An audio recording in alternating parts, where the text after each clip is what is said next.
Assalamualaikum warahmatullahi wabarakatuh. Jumpa dengan saya, dengan Rahma. Kali ini saya akan menjelaskan tentang mengembangkan konsep diri untuk menjalin hubungan interpersonal. Nah, saya paling suka dengan quote ini dari John C. Maxwell. Anda tidak akan pernah mengubah kehidupan sampai Anda mengubah apa yang Anda lakukan setiap hari.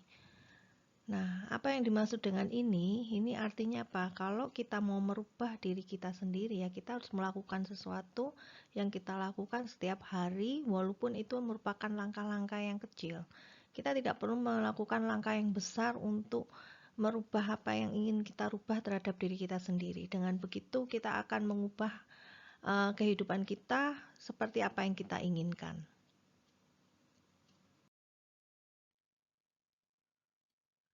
Nah, sebelum seseorang menjalin hubungan interpersonal dengan orang lain, seseorang itu haruslah mengenal dirinya sendiri. Kenapa itu terjadi? Karena dengan mengenal diri sendiri, maka ia akan tahu bagaimana bersikap terhadap orang lain. Dengan mengenal diri sendiri, maka dia akan menampilkan postur tubuh yang setara dengan lawan bicara.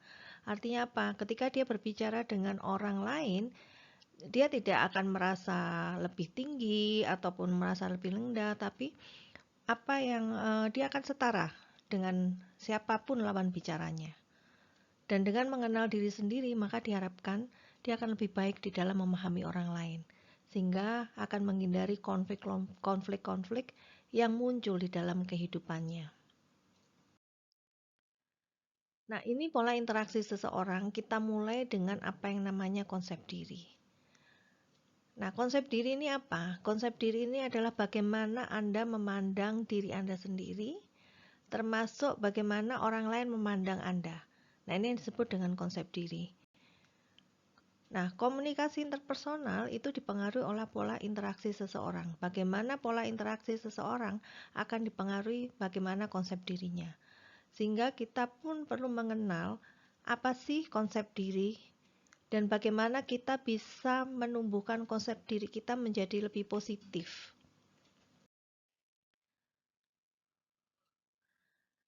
Sebenarnya yang dimaksud dengan konsep diri itu adalah persepsi psikologis tentang diri Anda.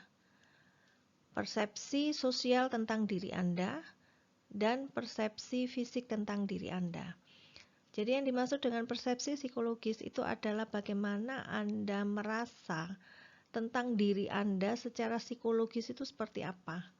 Apakah saya orang yang pemarah, misalnya seperti itu. Apakah saya orang yang baik hati, apakah saya orang yang sensitif. Ini yang disebut dengan persepsi psikologis tentang diri Anda sendiri atau tentang diri saya sendiri.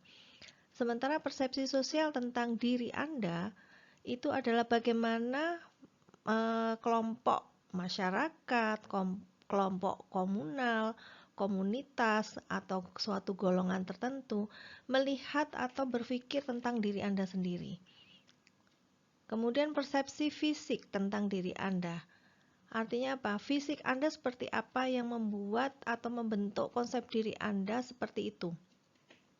Contoh fisik misalnya, karena dia berambut lurus, sementara teman-temannya di sekitarnya atau orang-orang yang ada di sekitarnya rambutnya itu adalah keriting. Nah, itu akan membentuk konsep dirinya seperti apa? Karena dia sendiri yang rambutnya lurus sementara orang lain keriting. Bisa jadi situasi fisik seperti itu membuat konsep dirinya menjadi negatif karena dia berbeda. Atau justru sebaliknya, karena dia merasa berbeda sehingga menumbuhkan konsep diri yang menjadi lebih positif. Nah,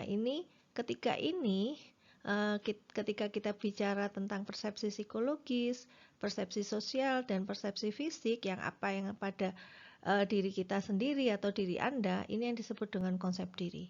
Yaitu apa yang Anda pikirkan dan apa yang Anda rasakan tentang diri Anda, ini yang dimaksud dengan konsep diri.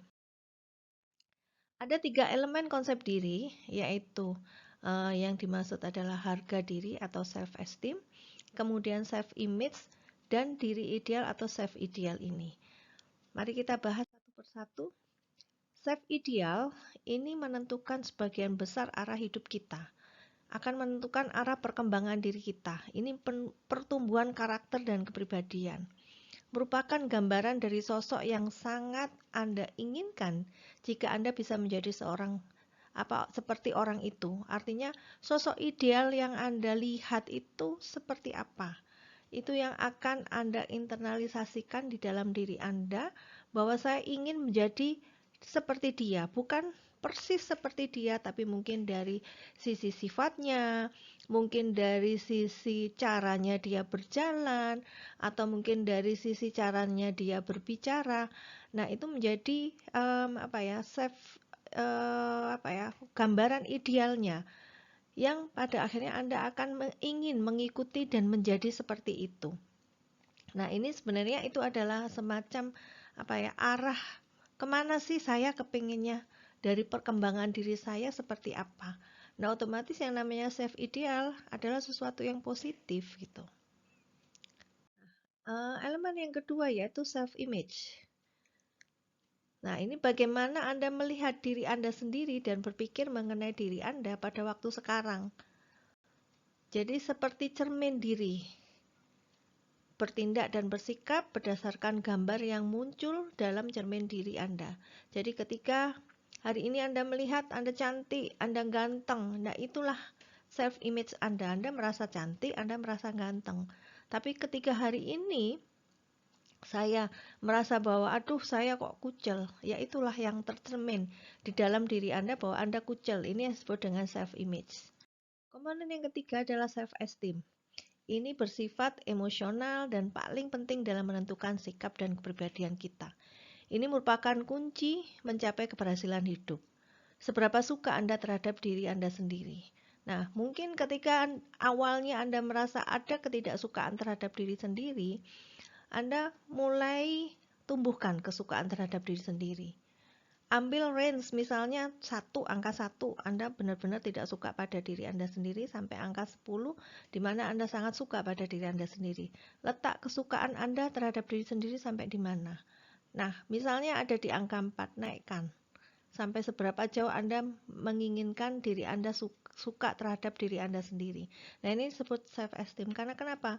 Kalau seseorang tidak menyukai dirinya sendiri, ini akan sulit akan melakukan suatu perkembangan atau perubahan terhadap dirinya sendiri. Nah, ketika komponen konsep diri tersebut, ini akan membentuk bagaimana diri Anda. Diri ideal akan menentukan akan menjadi Anda di masa depan. Citra diri merupakan cara melihat diri dan menentukan prestasi saat ini, sementara harga diri ditentukan oleh hubungan antara diri ideal dan citra diri. Ini yang disebut dengan konsep diri, yang ketiga komponen ini memang tidak bisa dipisahkan, akan ada pada diri Anda sendiri. Nah, ini adalah jendela jauh hari. Yang dimaksudkan dengan jendela jauh hari ini adalah suatu upaya untuk mengenali diri sendiri dan untuk membentuk konsep diri Anda. Ini adalah matriks di mana daerah sini, ini adalah daerah di mana Anda tahu dan tidak tahu, ini adalah daerah diri Anda sendiri ya. Kemudian yang ini adalah daerah orang lain tahu dan orang lain tidak tahu. Nah, ini. Nah, ketika orang lain tahu, ini orang lain tahu dan diri sendiri tahu, ini yang dimaksud dengan daerah terbuka. Jadi misalnya si Fulan nih, si Fulan itu orangnya baik hati, murah senyum. Dia tahu kalau dia baik hati dan murah senyum, dan orang lain juga tahu kalau dia baik hati dan murah senyum. Nah, untuk daerah yang diri sendiri tidak tahu dan orang lain tahu, ini yang disebut dengan daerah buta, di mana diri sendiri tidak tahu tapi orang lain tahu. Jadi misalnya orang lain tahu nih kalau dia orangnya tidak sensitif, sensitif terhadap lingkungannya. Tapi dirinya nggak tahu kalau dia nggak sensitif. Jadi seringkali ketika disindir, orang ini nggak tahu kalau dia disindir itu maksudnya adalah sindiran itu adalah untuk dia. Nah, ini bisa dibuka daerah buta ini ketika ada umpan balik atau ada masukan dari orang lain. Sehingga area yang disebut dengan area terbuka ini juga akan lebih luas gitu loh. Area terbuka ini juga akan lebih luas sehingga Anda akan lebih mengenal diri Anda sendiri. Perluasan dari area terbuka. Nah, ada hal-hal yang tersembunyi. Nah, ini daerah di sini ini adalah hal-hal yang tersembunyi di mana diri sendiri tahu tapi orang lain nggak tahu. Apakah ini perlu dibuka terhadap orang lain? Tidak perlu juga. Karena kita tahu bahwa kita punya sifat sesuatu dari diri kita yang kita nggak pengen buka sama orang lain. Nah, tapi alangkah baiknya ketika kita tidak tahu orang lain tahu, itu perlu dibuka. Nah, untuk daerah tidak sadar, ya di mana diri sendiri tidak tahu dan orang lain juga tidak tahu. Ini adalah area yang sulit dibuka karena orang lain tidak tahu dan diri sendiri tidak tahu. Gimana caranya untuk membuka daerah ini? Yang perlu kita lakukan terhadap diri kita sendiri supaya kita membuka area tahu dan mungkin juga orang lain tahu adalah kita perlu melakukan yang namanya suatu aktivitas atau tantangan yang belum pernah kita lakukan dan kita mau yakin bahwa kita ingin mencoba apa yang kita lakukan atau aktivitas yang akan kita lakukan. Apakah aktivitas itu nantinya bisa berhasil atau tidak, itu bukan menjadi masalah. Ketika Anda merasa, katakanlah gini, saya pengen nyoba nih posisi sebagai seorang sekretaris. Nah, saya pengen tahu apakah saya bisa nggak. Sekretaris adalah dibutuhkan orang yang lincah, orang yang bisa mengatur jadwalnya sendiri maupun jadwal dari atasan. Saya pengen coba menjadi seorang sekretaris. Nah, ketika saya menjalankan posisi sebagai seorang sekretaris, dalam perjalanan waktu saya merasa kok ini bukan passion saya. Pekerjaan saya sih so far so good atau sejauh ini baik-baik saja gitu loh. Cuman saya merasa ini tidak passion saya. Akhirnya saya tahu bahwa saya memang punya bisa menjadi seorang sekretaris tapi saya tidak punya passion di sana. Nah, ini daerahnya kan mulai terbuka. Saya tahu saya tidak punya passion di sana walaupun saya mampu mengerjakannya. Atau dia mau jadi seorang pemimpin. Dia mengalami kesulitan di sana. Nah, ini areanya ketika dia ditunjuk untuk menjadi memimpin suatu kelompok kecil, dia mengalami suatu kegagalan. Teman-temannya nggak ada yang nurut sama dia masih mengalami kebingungan. Akhirnya dia akan tahu bahwa sebenarnya ini kok saya kesulitan, saya memang belum waktunya untuk menjadi seorang pemimpin. Nah, ini akhirnya area itu terbuka kan. Nah, area itu terbuka, dia tahu dan orang lain akhirnya tahu kalau Anda belum waktunya untuk menjadi seorang pemimpin, masih banyak hal yang perlu dipelajari. Nah, ini adalah jendela jauhari yang bisa salah satu cara untuk Anda mengenal diri Anda sendiri. Jadi seperti di daerah di Jauhari Window, di mana ini adalah Anda tahu dan orang lain tahu, mungkin daerahnya kecil, ini perlu dibuka nih.